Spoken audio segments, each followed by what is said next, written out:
ज्ञान की महीनता के बारे में दीदी हमको अपनी अनुभवयुक्त मास्टर क्लास देंगे। तो हमारी इच्छा है हम सब दीदी की समय को, दीदी की वाइब्रेशंस को, दीदी की प्रेजेंस को पूरी तरफ से हम यूज कर ले।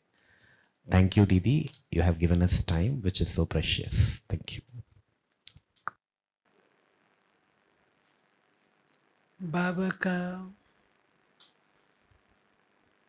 टाइटल गुणों का, हम कहते हैं बाबा ज्ञान के सागर हैं, बाबा प्रेम के सागर हैं, बाबा शांति के सागर हैं, आनंद के सागर हैं, सुख के सागर, हर चीज सागर के साथ हम तुलना करते हैं। तो सागर का भावार्थ क्या?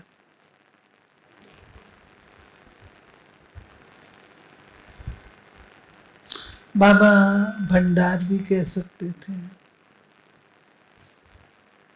बाबा और कुछ भी कह सकते थे। सागर क्यों कहा? क्योंकि सागर में डेप्थ है, सागर बेहद है, सीमा नहीं है। सागर रत्न देता है,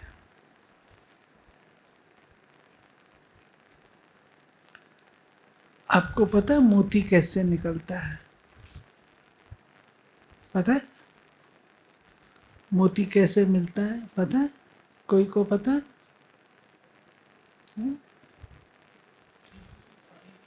सीप में। सीप कहाँ होती है?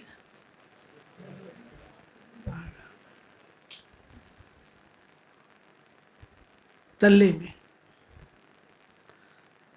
अभी मैं कुवैत में थी तो वहाँ उन्होंने बताया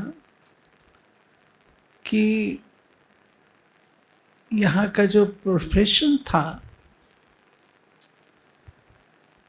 ऑयल मिलने से पहले वो मोती निकालना था,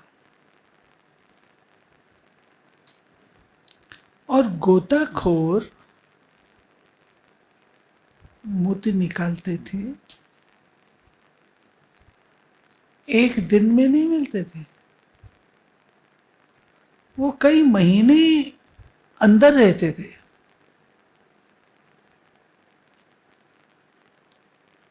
और कई सीपें होती थी, उनको देखते थे, कोई होती थी जो मोती होता था उसको रखते थे, कहते कई निकालते थे, वेस्ट जाते थे, कुछ एक में निकलता था। फिर वो मोती लेके ऊपर आते थे, फिर जहाज में बैठकर भारत आते थे और भारत में उन मोतियों को सेल करते थे और अपने लिए खाना पानी जुटाते थे। अब सोचो कितनी मेहनत। ऑयल मिला तो आज कुवैत की इकोनॉमी सबसे अच्छी इकोनॉमी है। तो बात है मोती चुगने की। मोती चुगने, हम लोग तो मोती ऐसे ही सरलता से समझ लेते हैं ना, ये मोती वो नहीं है। अगर इस मोती को लेने में इतनी मेहनत है तो ज्ञान मोती, उसके लिए हमको भी तो कुछ करना होगा। तो पहली चीज जो मेरी बुद्धि में आती है वो है हमारी बुद्धि बहुत महीन होनी चाहिए। महीन बुद्धि और मोटी बुद्धि, आप लोगों को तो ये कंट्रास्ट पढ़ाए लिखाए नहीं गया है, लेकिन हम लोग जब आते थे मधुबन में तो हमको दादियाँ, मनोहर दादी स्पेशली, कहती मोटी बुद्धि और महीन बुद्धि का कंट्रास्ट लिखो। महीन बुद्धि बाबा किसको कहता है और मोटी बुद्धि किसको कहता है? महीन बुद्धि किसको कहता है? महीन बुद्धि किसको कहता है? ज्ञान की गहराई। और बोलो, महीन बुद्धि किसको कहता है?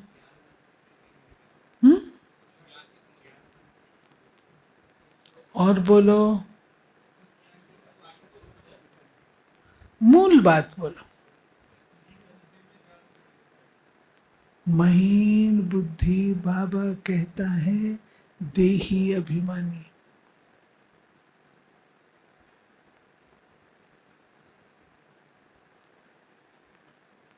Soul conscious. मनुष्य बॉडी कॉन्शियस में होता है तो एक्सटर्नल वर्ल्ड में रहता है, बाह्य दुनिया में, बाह्य मुक्ता में।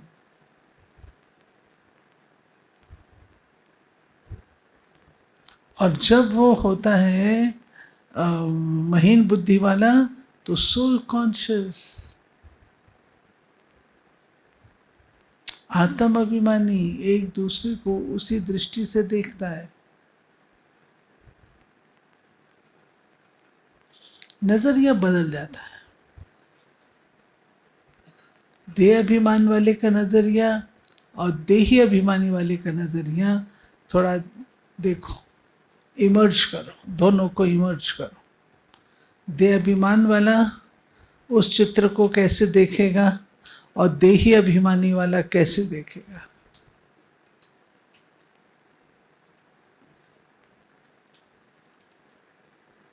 आपको अनुभव होगा, बदल जाए। देह अभिमान वाला देखेगा, एक मुस्लिम लेडी है, वो प्रकृति को देख रही है,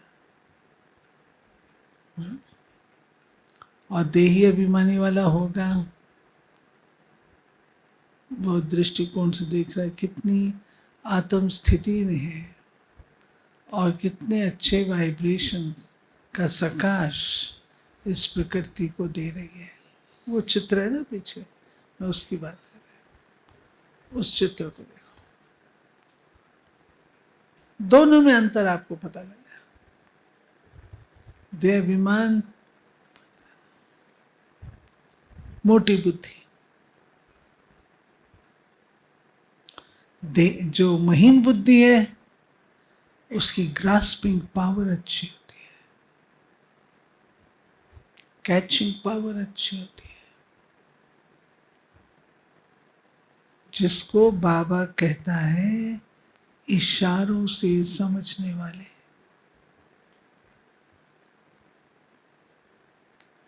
आजकल तो उसको गेम बना लिया है।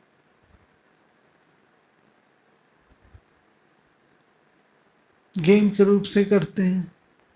क्या बोलते हैं उसको, को क्या बोलते हैं, कुछ डम शेल कुछ ऐसे बोलते हैं। हाँ हाँ, ये बोलते हैं। उसको आप चेक करो। लेकिन बाबा ने तो हमको इशारे बताए। महीन बुद्धि किसको कहेंगे? इशारों से समझने वाली। इशारा किसको कहता है बाबा? कोई हाथों के इशारों को नहीं कहता है बाबा।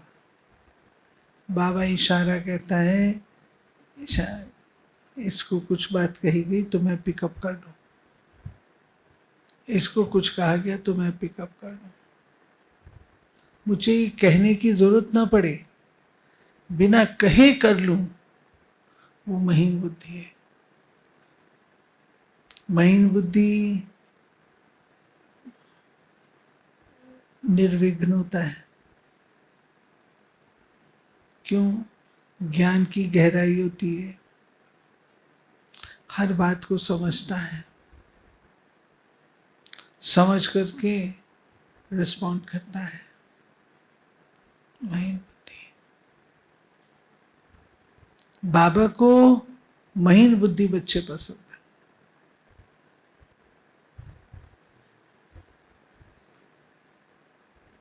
जरूरी नहीं है महीन बुद्धि बच्चे ज्ञान में प्रवीण हो, भाषण वाले हो, जरूरी नहीं है। महीन बुद्धि वाले बच्चे ज्ञान सुनाने में होशियार हो, ये जरूरी नहीं है। लेकिन महीन बुद्धि वाले ज्ञान को धारणा में लाने में होशियार होंगे। अंतर है, धारणा में ले आएंगे परंतु उसमें नहीं। कई ऐसे भी होते हैं जो दोनों में होशियार होते हैं, ज्ञान भी बढ़िया सुनाएंगे, धारणा भी बढ़िया रखेंगे, दोनों में होशियार है। तो बाबा ने जब हमको कहा कि महीनता से महानता, महीनता से महानता, तो ज्ञान की महीनता क्या है? एक एक ज्ञान के पॉइंट को आप लो, एक एक पॉइंट को लो, कोई भी पॉइंट लो, या आपस में जब आप बैठोगे ना तो ये एक्सरसाइज करना। मानो एक पॉइंट है, भगवान सर्वव्यापी नहीं है, ये ज्ञान की पॉइंट है, इसकी महीनता क्या है? इसकी महीनता, इसकी डेप्थ क्या है? कोई जना सुनो, चलो गहराई में चलो। भगवान सर्वव्यापी नहीं है, ये बाबा ने ज्ञान दिया। अब इस ज्ञान की गहराई क्या है? बोलो।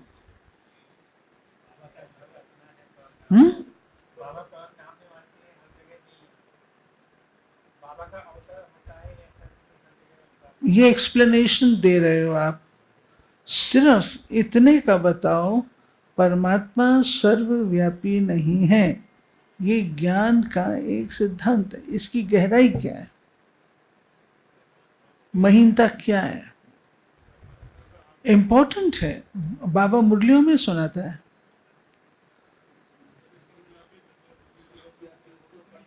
जी,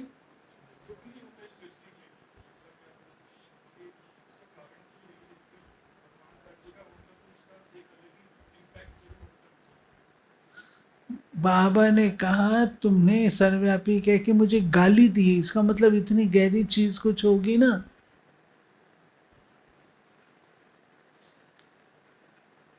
वो क्या बात है? माइक दो भाई, माइक दो।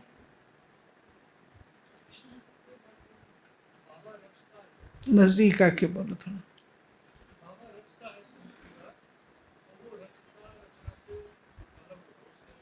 रचयिता और रचना में अंतर होता है, उसके अंदर नहीं होता, रचयिता अलग रचना अलग। इसकी महीनता क्या है कि अगर सर्वव्यापी हमने माना, हम याद किसको करें?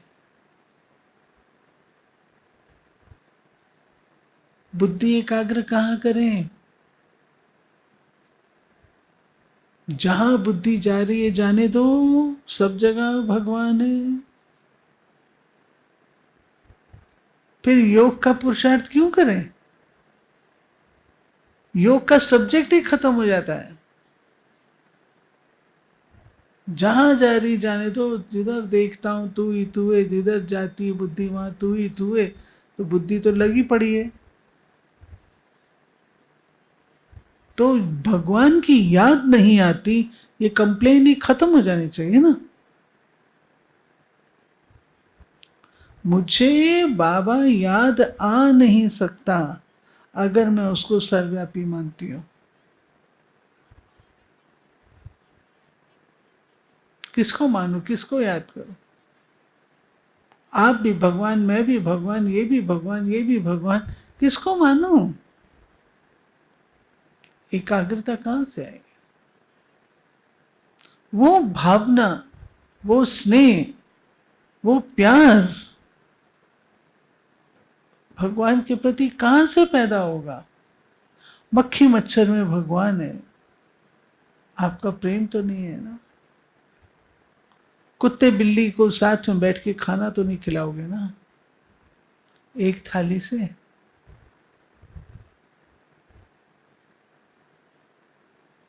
ज्ञान की महीनता अर्थात मुझे जो ज्ञान मिला उससे लाइट क्या मिली, उससे मुझे माइट क्या मिली।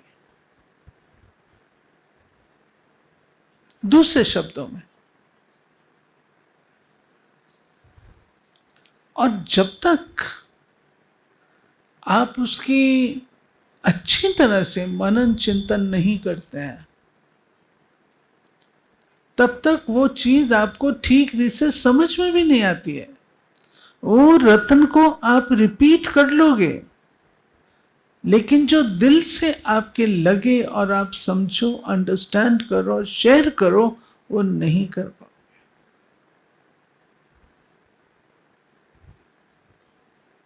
क्या कारण है? हम लोग पढ़ते थे, हम लोगों को दिया जाता था सर्वव्यापी की 100 पॉइंट्स लिख के आओ। आज जब मैं बहनों को कहती हूं 100 पॉइंट्स लिखो, थर्रा जाती, नहीं लिख पाती।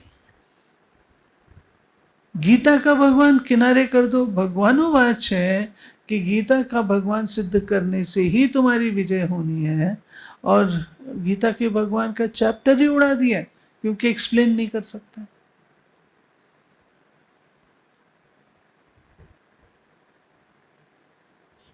तो बाबा ने दिया है ना, उसको मैं पहले मोटी बुद्धि होने के कारण किनारे कर दूं, ये तो ठीक नहीं है ना। बाबा की जो भी बात है वो बात बाबा ने कही है, तो उसके पीछे कुछ राज है।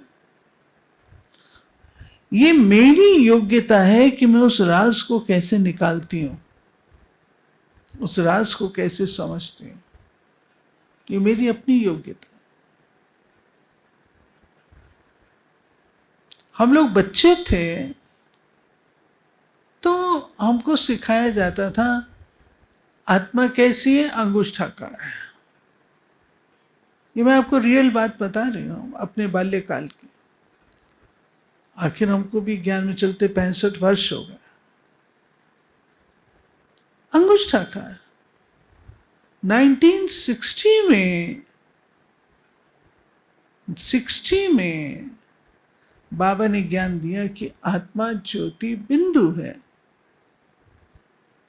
हम सुनते आए अंगुष्ठाकार है। शिव बाबा कैसा है? गोल गोल, लाल लाल, बड़ा बड़ा। बाबा ने कहा शिव बाबा ज्योति बिंदु है। अब क्या गहराई है? साइंटिस्ट डॉक्टर माथुर जब मम्मा से मिले, पहला सवाल किया, भगवान क्या है? मम्मा ने कहा भगवान एक बिंदी है, ज्योति बिंदु है। फट से स्वीकार। इस साइंस भी ये मानती है beyond the world there is point source of energy.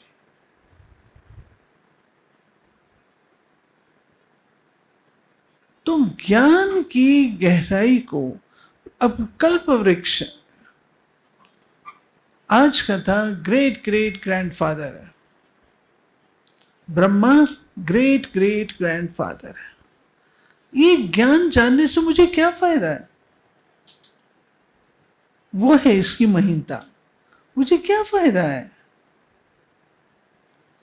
Great great grandfather है, इससे मेरी महीनता क्या है? बोलो, बताओ। इस पॉइंट में महीनता क्या है? फिर महानता क्या है? 3 स्टेप हैं। पहला ज्ञान का पॉइंट, दूसरा उस ज्ञान की महीनता, और तीसरा फिर उससे महानता। तो सारे लोग जो भी मनुष्य हैं, तो हम उन्हीं से निकले हैं। तो सारा वर्ल्ड एक फैमिली हो, सारा वर्ल्ड एक फैमिली हुआ, वो हमारे रूट हैं और हम उनके एक्सटेंशन हैं। सेकंड ये है कि हम जो ब्रह्मा कुमारी हैं, तो हम भी कहीं ना कहीं ग्रैंडफादर हैं। जो आज की जनरेशन है, जो लास्ट वर्ल्ड के जो भी लोग हैं, तो हम, जो बाबा कहता है पूर्वज हैं आप, तो हम भी चूंकि ग्रेट ग्रेट ग्रैंडफादर के डायरेक्ट लिंक हम हैं। संगम पे हम उनसे वर्षा लेते हैं, उनसे नॉलेज लेते हैं, उनके साथ में आपको दीदी जैसे भाग्य मिला अंग संग रहने का, तो we are also great grandfathers of this old world. तो सेकेंड, ये मेरे को 2 चीज़ें समझ में। Very good. एक हिस्सा आपने सुनाया, इसके साथ ही आगे और बढ़ो। ग्रेट ग्रेट ग्रैंडफादर, तो बाबा ने हमको क्या कहा? किसका है वो ग्रेट ग्रेट ग्रैंडफादर? मनुष्य सृष्टि का है। ग्रेट ग्रेट ग्रैंडफादर के साथ और कौन थे? हम थे। हम बच्चे थे ना बाबा के साथ। ब्रह्मा अकेला तो इस धरती पर नहीं था, हम थे उसके साथ। हम थे तो ग्रेट ग्रेट ग्रैंडफादर वो हुआ, तो हम कौन हो गए? हम उसकी संतान। हम भी तो ग्रेट ग्रेट कुछ हो गए, अंकल हो गए, जो मर्जी हो, ग्रेट ग्रेट तो हो गए। तो वो जो ग्रेट ग्रेट है, वो मुझे क्या बना देता है? पूर्वज, पूज्य। ज्ञान की गहराई में जाएंगे, इसकी इसी पॉइंट की महीनता में जाएंगे, डाउन जाएंगे, तो आपको लगे अरे सारे वृक्ष के बाबा, आप लोगों को पता है या नहीं, बाबा अभ्यास कराता था शुरू में। बच्चे, तुम कल्प वृक्ष के नीचे बैठे हो, और अभी सकाश तो सारे वृक्ष को। कभी बाबा कहता था सृष्टि के गोले के ऊपर तुम बैठे हो, अभी सकाश तो मैं कहां बैठी हूं? जड़ में हूं, जड़ में हूं। जड़ का काम क्या होता है? सारे वृक्ष को थाम के रखता है। जड़ का काम क्या होता है? सारे वृक्ष को भोजन देता है, आखिरी पत्ते तक भोजन देता है। जड़ का काम क्या होता है? सारे वृक्ष हिले डुले कुछ भी हो, स्वयं को स्थिर रखता। अगर जड़ निकल करके आ जाए तो मुश्किलात आ जाए। जड़ गुप्त होती है, जड़ रूप रंग वाली नहीं होती है, जड़ में सुगंध नहीं होती है, जड़ लेती नहीं है, जड़ देती है। ये सब उस एक पॉइंट की महीनता है। अब इससे महानता क्या आती है? इसकी और गहराई में आप जा सकते हैं, और भी गहराई में जा सकते हैं। अब इससे महानता क्या है आपको? मैं पूर्वज हूं, तो मुझे अपने आप को कैसे रहना है? दाता। पूर्वज दाता है, पूर्वज सदा शुभ चिंतक हैं, पूर्वज सदा सबको हिम्मत उमंग उल्लास देने वाले हैं, पूर्वज पूज्य हैं। ये उसकी महानता, महीनता से महानता। क्लियर हुई ये बात? कोई भी पॉइंट ले लो आप, कोई भी पॉइंट ले लो, उसकी गहराई में जाओ कि बाबा ने इसके लिए क्या कहा। और मुरलियों में आता है, सब कुछ मुरलियों में है। मजे की बात यह है कि ज्ञान सागर ने अपने आप को मुरलियों के माध्यम से स्पष्ट किया है। चिड़ियों ने सागर को हप किया, अब वो छोटी सी चिड़िया सागर को कैसे हप करेगी? सार रूप में जो सागर ने कहा उसको जीवन में अपनाना, ये है हप करना। इतने सारे सागर को थोड़ी हप कर लेंगे। इसीलिए से कोई भी पॉइंट आप लोगे ना, तो महीन बुद्धि अर्थात थोड़ा उसकी डेप्थ में जाना, गहराई में जाना, अंडरस्टैंड करना। बाबा ने ये पॉइंट क्यों कही? क्या इसके बिना हमारा ज्ञान इनकम्प्लीट है? 4-5 शब्द आप ले लो, क्या, क्यों, कब, कैसे, कहाँ, जिसको हम कहते हैं मंथन। मंथन क्या है ये पॉइंट? बाबा कहता है ना कि जैसे देखो दही होती है, दही अपने आप में शक्तिशाली है, लेकिन दही को बिलोते हैं, मक्खन कब निकलता है? जब उसमें पानी डालते हो, उसके बाद पतला करते हो तो मक्खन आता है। सोने का जेवर कब बनता है? मोटी डली के रूप से आपको सोना मिल जाता है, लेकिन जब तक सोने को आपने दूसरे में कन्वर्ट नहीं किया, लीफ में कन्वर्ट नहीं किया, पाउडर में कन्वर्ट नहीं किया, आप उससे जेवर कैसे बना सकते हैं सुंदर से सुंदर? बन ही नहीं सकते।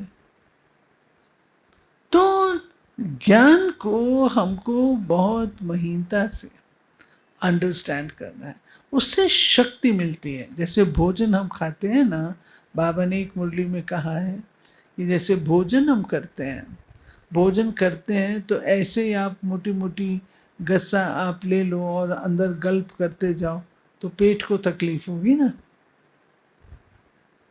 लेकिन अगर आप उसको अच्छी तरह चबा करके खाते हो, महीन करके खाते हो, तो महीन होता है तो वो जाकर के आपके ब्लड में जाता है, और ऐसे ही आप खाएंगे तो ऐसे ही आ जाएगा, बाहर आ जाएगा, फायदा नहीं देगा। तो ज्ञान को हमको बहुत अच्छे रीति से अंडरस्टैंड करना है। पहले अंडरस्टैंड करो, अंडरस्टैंडिंग के बाद क्यों कहा बाबा ने। हम लोग जो सीखे हैं ना मंथन, वो ऐसे सीखे हैं। अगर ये पॉइंट ना हो तो क्या नुकसान हो जाएगा, क्या फर्क पड़ेगा? बाबा क्यों ये पॉइंट कह रहा है, क्यों कह रहा है? बाबा कहता है कोई देहधारी का कल्याण कर नहीं सकता। भगवानुवाच, सन्यासी जीवन मुक्ति का ज्ञान दे नहीं सकते क्योंकि वो सुख को मानते नहीं। अब ये पॉइंट बाबा ने कही, इससे मेरे को महीनता क्या मिली, मेरे को फायदा क्या हुआ? बाबा अगर ये पॉइंट ना सुनाए तो इसमें क्या हर्जा है, क्या रॉन्ग है, क्या होगा, कौन सी कमी पड़ जाएगी? जब आप इस दृष्टिकोण से कोई भी पॉइंट को देखेंगे तो आपको उस पॉइंट की वैल्यू का पता लगेगा। फिर उसके विघटन करो, उसका विघटन समझते ना, एनालिसिस का विश्लेषण करो और फिर लाओ ज्ञान की। अरे इतनी बढ़िया बात कल परसों की मुरली में था कि श्री कृष्ण रचना है, वो बीज रूप नहीं है, बीज रूप शिव बाबा है। तो श्री कृष्ण रचना है, तो वो रचना का कैसे स्वरूप दिखाते हैं, कैसे सिद्ध होता है कि वो रचना है जो दुनिया में दिखाते हैं?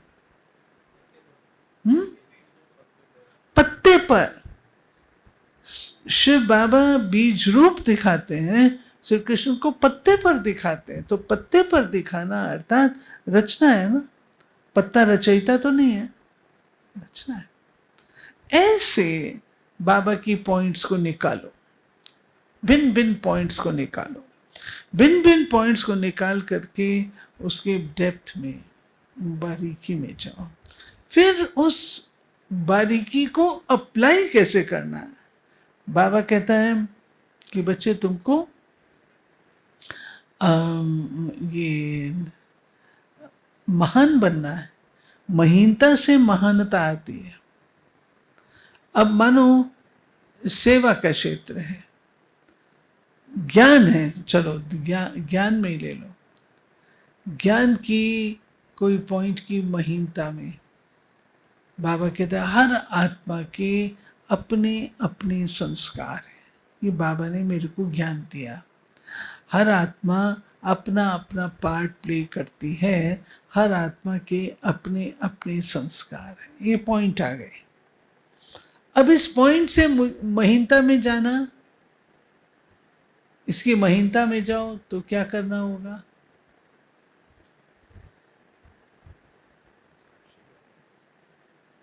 मुझे मोल्ड होना है ना। हर आत्मा के अपने संस्कार हैं। मुझे अपनी शांति के लिए मुझे खुद को मोल्ड होना पड़ेगा। दूसरों को मैं मोल्ड नहीं कर सकती हूँ, उनके पार्ट को मैं चेंज नहीं कर सकती हूँ। मुझे अपना पार्ट जो है सेट करना पड़ेगा, मुझे चेंज करना पड़ेगा, मुझे मोल्ड होना पड़ेगा। मोल्ड होने के लिए मुझे क्या करना पड़ेगा?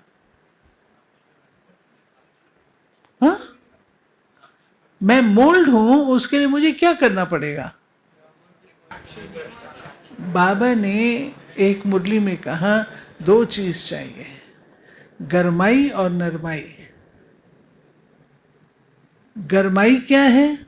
ये भगवान बात सुना रही हूं, ये बाबा की पॉइंट ही है। ये गरमाई क्या है? निर्माणता। बाबा ने कहा निर्माणता। और नरमाई क्या है? नम्रता। नम्रता, निर्माणता अर्थात ह्यूमिलिटी। Humility, humble. चलो इसने ऐसा किया, कोई बात नहीं, मुझे अपनी शांति के लिए अपने आप को ठीक करना है। तो ह्यूमिलिटी, और ह्यूमिलिटी के बाद फिर जो है नम्रता।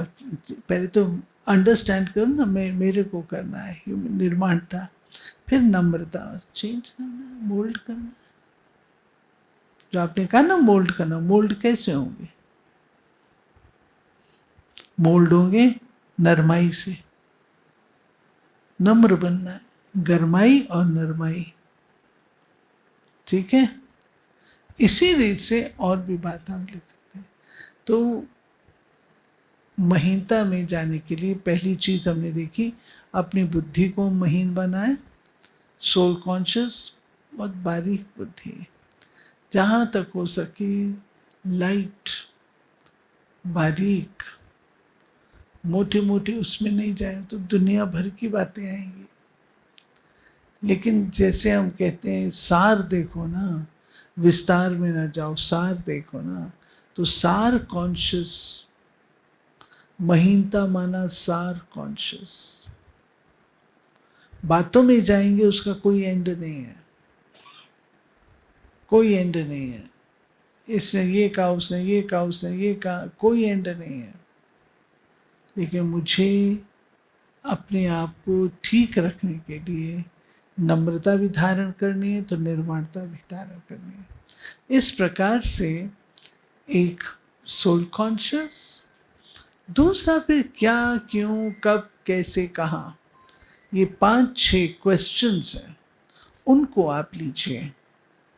एक एक बात है, सर्वव्यापी की बात क्यों कही गई, क्या है वो बात, कब कही गई, किस परिप्रेक्ष्य में कही गई। मैं आपको एग्जाम्पल दे करके बताती हूँ। अब सर्वव्यापी का ज्ञान पहले तो नहीं था, द्वापर युग में आया। द्वापर में आया, क्यों आया? जब हम आत्माएं देह अभिमानी बनी, देह अभिमान में आकर के विकारों के वशीभूत हुई, तो ऋषि मुनियों ने कहा कि भाई ध्यान रखो, परमात्मा देख रहा है, परमात्मा देख रहा है, ताकि डर खतरा रहे। तो लोग स्वीकार करते थे, नहीं भाई परमात्मा देख रहा है। धीरे धीरे उन्होंने देखा कि ये तो कुछ भी नहीं होता, परमात्मा के देखते हुए ये गड़बड़ करते हैं। तो परमात्मा सब जगह कण कण में व्यापक है, देख रहे हैं आपको, जो मर्जी कर लो। तो ढिठाई आई। तो सर्वव्यापी का कॉन्सेप्ट 3 कारणों से आया। एक स्नेह, दूसरा भावना, तीसरा भय।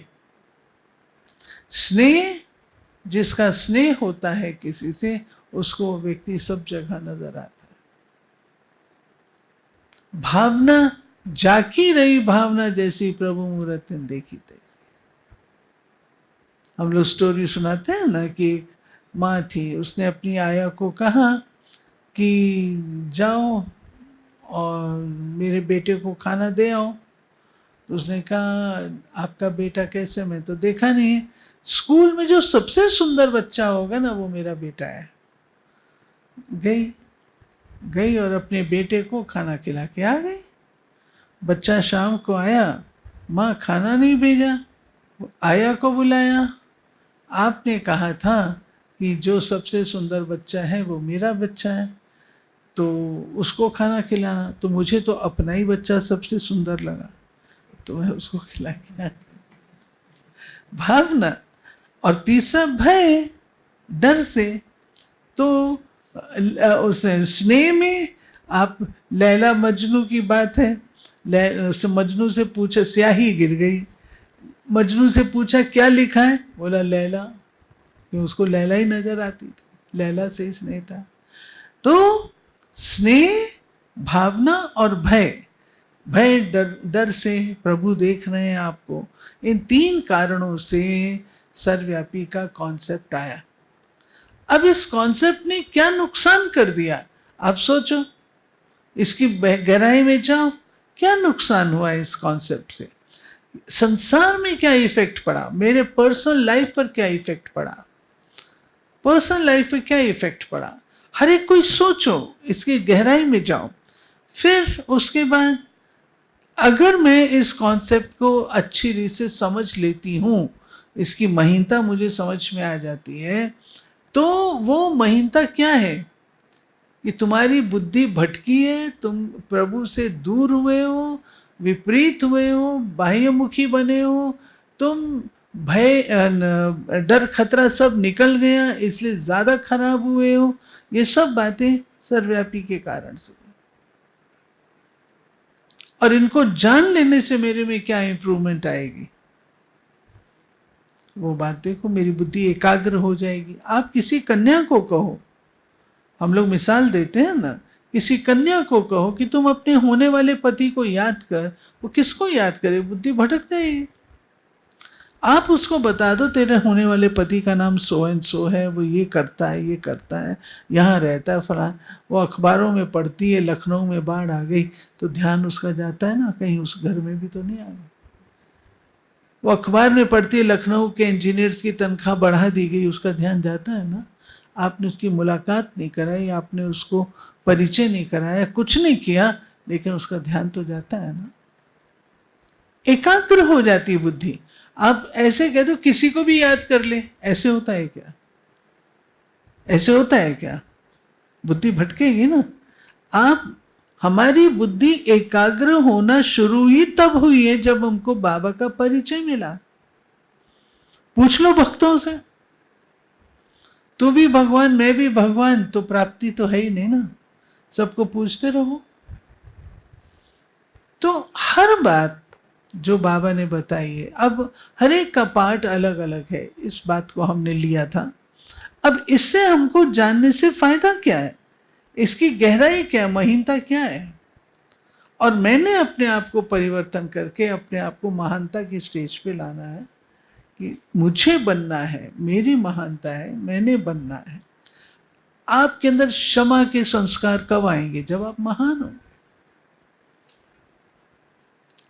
कोई व्यक्ति आपके साथ उदंड कर रहा है, क्षमा की डिमांड कर रहा है, आपका दिल करता है ऐसे व्यक्ति को मैं क्षमा करूं। फिर आपको याद आता है, नहीं मैं तो पूर्वज हूं,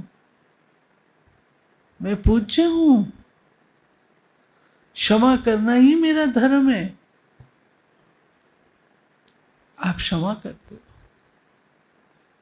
गायन किसका होता है, महान आत्माओं का। मान्यता किसे मिलती है, महान आत्माओं को, कॉमन को थोड़ी मिलती है मान्यता। हर पॉइंट की ऐसे महीनता में जाना, इसको कहते हैं। अब आपका कोई क्वेश्चन हो तो पूछो।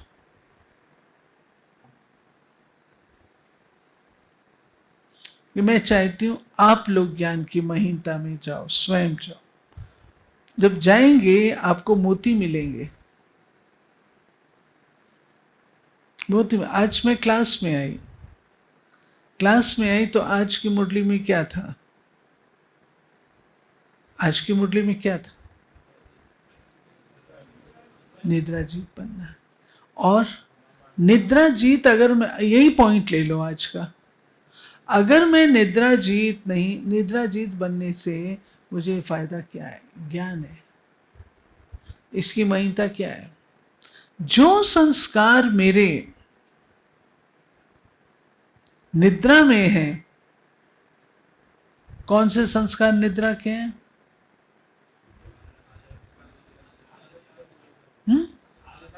आलस, अलबेलापन भी जोड़ लो, और निष्क्रिय, इनएक्टिव, बोझ, थकान, ये सब निद्रा के साथ जाते हैं।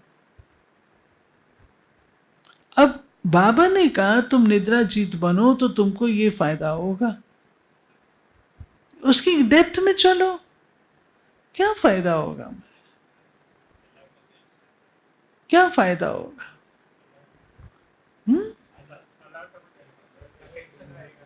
केवल अलर्ट होंगे, ये ऊपरी बात है। थोड़ी गहराई में जाओ, और गहराई में जाओ। अलर्ट होना स्ट्रेस पैदा करेगा। हर समय अलर्ट रहो पहरेदार की तरह।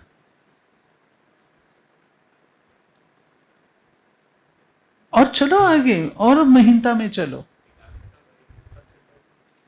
आत्मा सोती है, आत्मा जागती जो होता है ना। तो अलर्ट से ही हम आगे चलते हैं। जो आपने पॉइंट ली, सदा अपने आप को मैं अलर्ट की, उसमें तो टेंशन नहीं होगा। टेंशन होगा, हर समय कॉन्शियसनेस में रहेगा। अलर्ट रहना है, मुझे अलर्ट रहना है। नहीं, इसको नेचुरल नेचर में बदल। जागती ज्योत हूं, फिर मुझे कोई बातों पे अलर्ट रहने की आवश्यकता नहीं पड़ेगी। जो राइट बातें वही मेरे सामने होंगी। अलर्ट में ये है, नेगेटिव अटैक करेगा और आपने अपने आप को डिफेंड करना है। इसमें ये होगा कि आप नेचुरल रूप से राइचियसनेस के रास्ते पर सदा रहेंगे। टिवाटे पर नहीं रहोगे, राइट पथ पे। टिवाटा समझते हैं ना? बाबा की मुरली में आता है, 3 रास्ते जाते हैं। राइट पथ पे चले आओगे। ऐसे गहराई हर चीज की, उसकी बारीकी में चले आओ। जो भी चीज है उसको अच्छी तरह मनन और चिंतन करने से वो आपकी अपनी बन जाती है। और जब तक हमने कोई भी चीज को अपना नहीं बनाया है, तब तक हमको उसकी कदर भी नहीं होती है। कदर होती है जब वो चीज हमारी अपनी हो जाती है। तो मैं चाहूंगी कि आप लोग बैठ करके, 1 घंटा है आपके पास, 1 घंटे में आप बैठ के, मैं लंबा क्लास नहीं कराना चाहिए कि it will be just beating around the Bush, तो वो मेरे को ठीक नहीं लगता। कि मैंने 3-4 बातें कही प्रमुख। पहली, नज़रिया हमारा चेंज होता है। दूसरा, क्या, क्यों, कब, कैसे कहा। तीसरा, अगर ये पॉइंट ना हो, ज्ञान की ये पॉइंट ना हो, तो क्या फर्क पड़ता है? तो उससे आपको उसकी पॉइंट की, ज्ञान की पॉइंट की वैल्यू का पता लगेगा। आप उसकी बारीकी में जाएंगे, और बारीकी में जाने के लिए थोड़ा मनन चिंतन करते हुए इसकी डेप्थ क्या है, और फिर इसको मैं अप्लाई कैसे करूं अपने जीवन में, इसको अप्लाई कैसे करूं जिससे मैं महान बनूं। मुझे महान बनना है, ये मेरा टारगेट है, ये मेरा लक्ष्य है, महान बनना है। और बाबा ने महान बनने के लिए कहा महीनता से महान बनना है। तो कौन सी ज्ञान की वो महीन पॉइंट मुझे महान बनना है में सहयोग देगी, मेरे लिए अनिवार्य है, सहयोगी नहीं अनिवार्य है, वो चीज़ आप इस तरीके से 5-6 प्रश्न लेकर के आप ज्ञान के मनन चिंतन में अभी रहेंगे तो अच्छा होगा। ठीक है, एनी क्वेश्चन?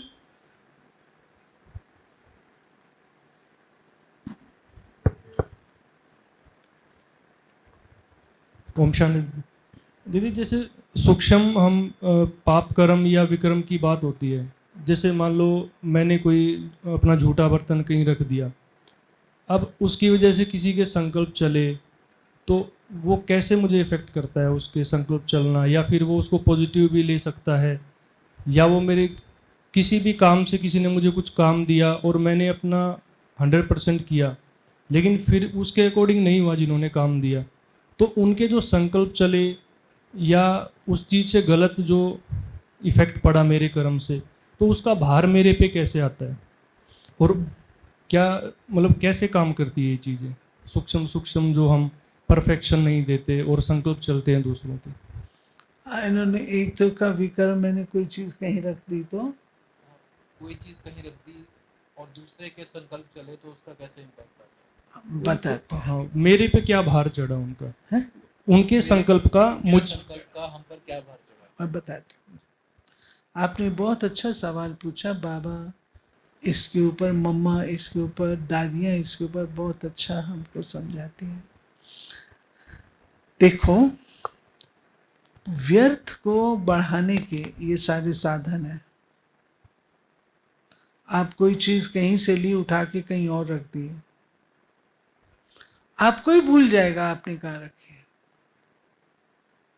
एक चीज कहीं से उठाई वहीं वापस रखनी है, आपको पता है उस चीज की जगह वो है, और वहां ना रख करके आपने कहीं और रख दी है, आप ही भूल जाओगे कहाँ रख दी है। पहले तो आपके व्यर्थ संकल्प चलेंगे, व्यर्थ समय जाएगा। दूसरा, जिस व्यक्ति की वो चीज है वो आपसे मांग रहा है, उसके भी संकल्प चलेंगे। तो मेरी गलती है ना, मेरी गलती के कारण से उसके संकल्प चल रहे हैं, तो आपका हिसाब किताब बनेगा, बनेगा। ये बड़ी भूल नहीं है, परंतु अगले के संकल्प तो चल रहे हैं ना, उसका टाइम तो वेस्ट जा रहा है ना। मैं आपको एक छोटी सी घटना सुनाती हूँ। बाबा संकल्पों को कितना महत्व देते थे। बेंगलुरु से पार्टी आई थी मधुबन में, तो वापस जा रही थी, तो बाबा ने कहा दीदी को पार्टी जा रही है, अंगना के लिए, अंगना भाई बाबा के बड़े लाडले बच्चे थे, अंगना के लिए टोली भेजना। तो दीदी ने क्या किया, दीदी ने उठा के वो बात अपनी जूनियर को बोल दी। अब जूनियर को बोली तो जरूर होगा काम। शाम को बाबा ने पूछा दीदी अंगना को टोली गई? दीदी ने कहा जी बाबा जरूर चली गई होगी, मैंने फलानी को बोल दिया था, वो जरूर गई होगी। तो बाबा ने कहा बच्ची पता करके आओ। वो पता करने गई, उससे पूछा, उसने तो बोल दिया कि मैं तो भूल गई। तो दीदी बड़े लहजे से आई और आकर के बाबा अंगना को तो टोली गई नहीं। बाबा बहुत सीरियस हो गया, कोई बड़ी बात तो नहीं है, टोली ही नहीं गई ना। हम और आप तो ये सोचेंगे ना क्या बड़ी बात है, लेकिन बाबा गंभीर हो गए। बाबा गंभीर हो गए, सीरियस हो गए, और दीदी को क्या कहा, दीदी इसका बोझ तेरे पर चढ़ेगा। क्यों? बच्चे के पास टोली जाती, वो खाता, उसको बाबा याद आता, योग लगता, जो उसकी कमाई होती वो सारी कमाई उसकी खत्म हो गई, ये सारे तेरे अकाउंट से कटेगा।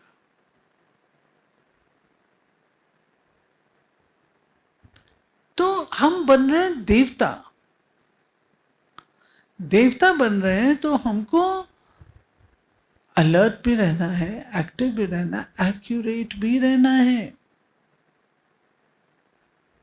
ये नहीं तुम कर लो, तुम कर लो, तुमको अंत में पूछो तो किसी ने किया ही नहीं है। नतीजा ये होता है।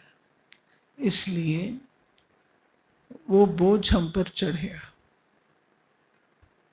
इसे जो चीज जहां से लेते हैं वहीं उसको रखनी होती है।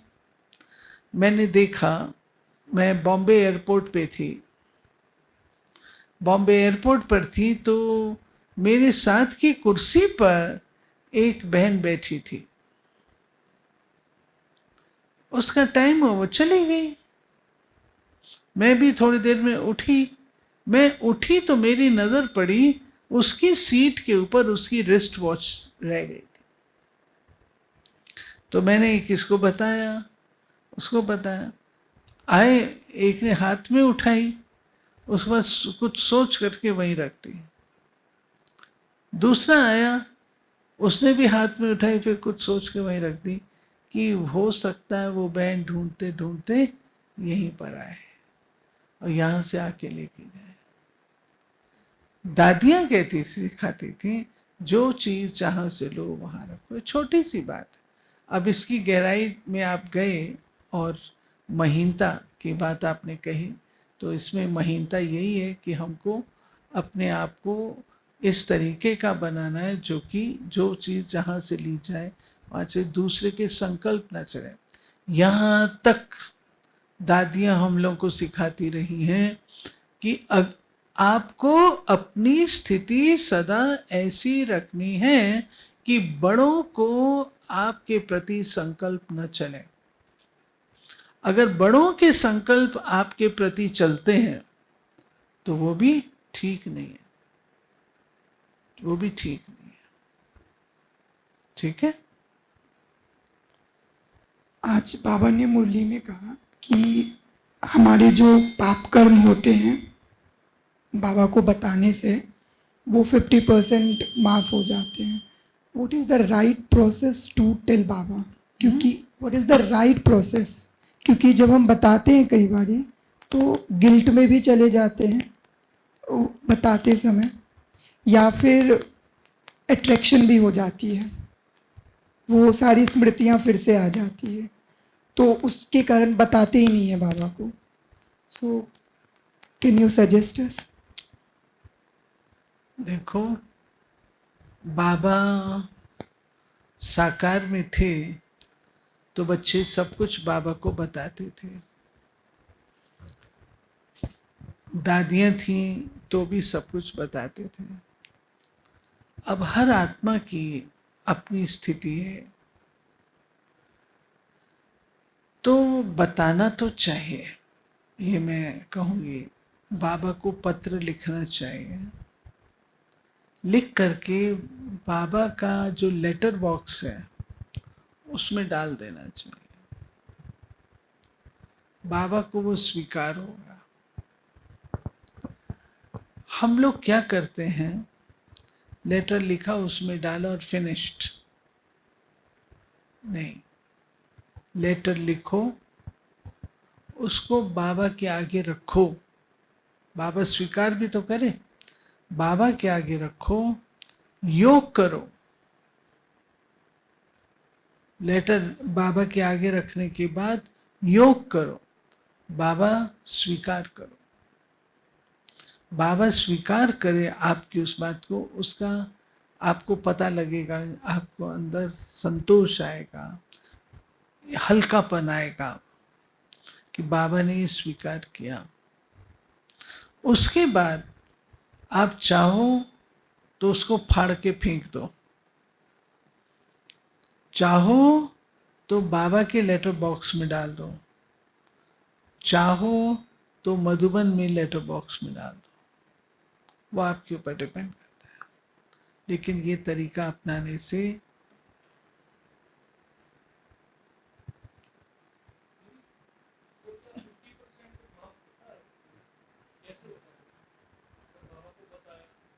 सच्चाई से जो बच्चा बाबा को कन्फेस करता है उसको बाबा माफ करता है। जो बच्चा यूं कहता है बाबा आप तो जानी जाना नहा रहे हैं, आप तो सब कुछ जानते ही हैं, वो बच्चा बाबा से सच्चा नहीं है।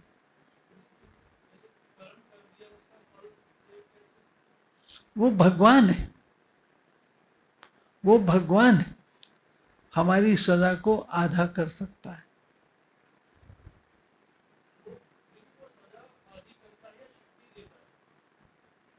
सदा आधी करता है या या शक्ति देता है? दोनों, दोनों।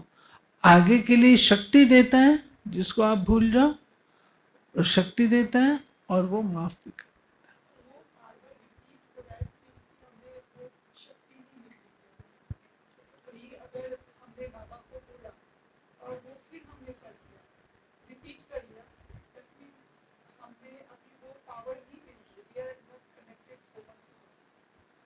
शक्ति नहीं मिली ना, नहीं, फिर रिपीट हो तो वो गड़बड़ है ना।